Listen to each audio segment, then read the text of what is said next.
Hi hello, ഇന്ന് ഞാൻ എത്തിയിട്ടുള്ളത് കുറച്ച് കൊഞ്ചമായിട്ടാണേ. ഇത് ഇന്നലെ കിട്ടിയ കൊഞ്ചാണ് കേട്ടോ, അതുകൊണ്ട് തന്നെ ഞാൻ ഫ്രീസറിൽ വെച്ചിട്ടുണ്ടായിരുന്നു. ഇന്നാണ് കേട്ടോ ഞാൻ എടുത്ത് കഴുകി വൃത്തിയാക്കി എടുത്തിട്ടുള്ളത്. കുഴപ്പമില്ല, അത്യാവശ്യം വലിപ്പമുള്ള കൊഞ്ചൊക്കെ തന്നെയല്ലേ. തോലോടെ ഇരുന്നപ്പോഴത്തേക്ക് നല്ല തോന ഉണ്ടായിരുന്നത് പോലെ തോന്നി കേട്ടോ. ഇപ്പം ഇതേ വൃത്തിയാക്കി വന്നപ്പോഴത്തേ ഇത്രയേ ഉള്ളൂ കേട്ടോ.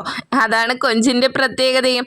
അപ്പം ഇനി ഇതിലേക്ക് ഞാൻ കുറച്ച് ഇഞ്ചി വെളുത്തുള്ളി പേസ്റ്റ് ഇട്ട് കൊടുക്കുന്നുണ്ട്. അതുപോലെ ഉപ്പും മഞ്ഞൾപ്പൊടിയൊക്കെ ഇട്ട് കൊടുത്തേ. ഇനി അതിലേക്ക് ധാരധാരയായിട്ട് നമുക്ക് പെരിഞ്ചീരകം ചേർത്ത് കൊടുക്കാവേ. പിന്നെ കുറച്ച് മുളക് പൊടിയും കറിവേപ്പിലയും കൂടി ചേർത്ത് നമുക്കൊന്ന് ഇളക്കി കൊടുക്കാവേ. പിന്നെ എൻ്റെ വീഡിയോ ആദ്യമായിട്ടാണ് കാണുന്നതെങ്കിൽ ഒന്ന് സബ്സ്ക്രൈബ് ചെയ്തിട്ടിരുന്ന കാണണേ. അപ്പം ഞാനിത് നന്നായി പുരട്ടി എടുത്തിട്ടുണ്ടേ.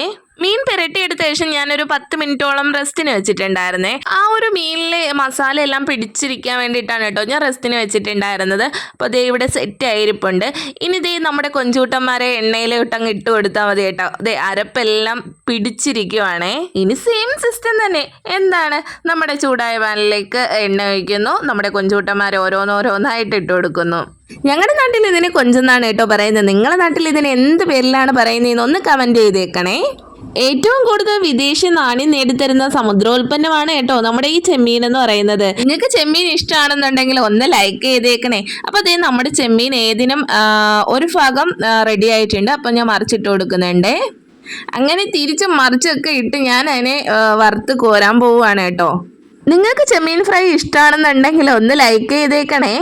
അങ്ങനെ ആദ്യത്തെ തവണ വറുക്കലിന് ശേഷം ഞാൻ രണ്ടാമത് വീണ്ടും ഇട്ട് കൊടുക്കുന്നുണ്ട് കേട്ടോ. അങ്ങനെ കുറേശ്ശെ ഞാൻ ഇതിനെ എല്ലാം വറുത്തെടുക്കുന്നുണ്ട്. ഇങ്ങനെ വറുത്ത് കോരുമ്പോഴുള്ള ഒരു മണം ഉണ്ടല്ലോ, അത് മൂക്കിലടിച്ച് നമ്മുടെ കള്ളിപ്പൂച്ച അടുത്തെത്തിയിട്ടുണ്ട് കേട്ടോ. ഞാൻ ഓരോന്ന് വറുത്ത് കോരുന്നതും അവൾ ഓരോന്ന് തിന്നാൻ തുടങ്ങിയിട്ടുണ്ട്.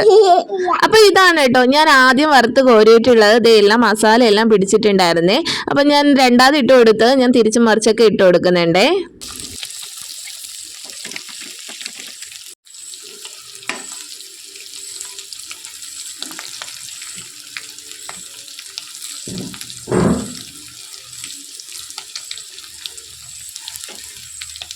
അപ്പോൾ ഓരോ തവണ എടുത്തുകൊണ്ട് പോകുന്ന കളിപ്പൂച്ചയാണ് കേട്ടോ ഇത്. ഇത്തവണ ഞാൻ കൈയോടെ പൊക്കിയിട്ടുണ്ട്. അങ്ങനെ ഇവിടെ പിടിച്ച് നിർത്തിയതാണ് കേട്ടോ. ഈ ഒരു ഫ്രൈ ഏറ്റവും കൂടുതൽ ഇഷ്ടമായത് പാത്തൂനാണ് കേട്ടോ. അവൾക്ക് നല്ല ഇഷ്ടപ്പെട്ടു. അടുത്തു നിന്ന് തന്നെ എങ്ങനെ തിന്നുകൊണ്ടേയിരുന്നു. ഉമ്മി അടിപൊളി സൂപ്പറായിട്ടുണ്ട് ഇതൊക്കെയാണ് കേട്ടോ പറഞ്ഞിട്ടിരുന്ന് കഴിക്കുന്നത്. അത് കാണുമ്പോൾ ഭയങ്കര സന്തോഷം തോന്നുന്നുണ്ട് കേട്ടോ.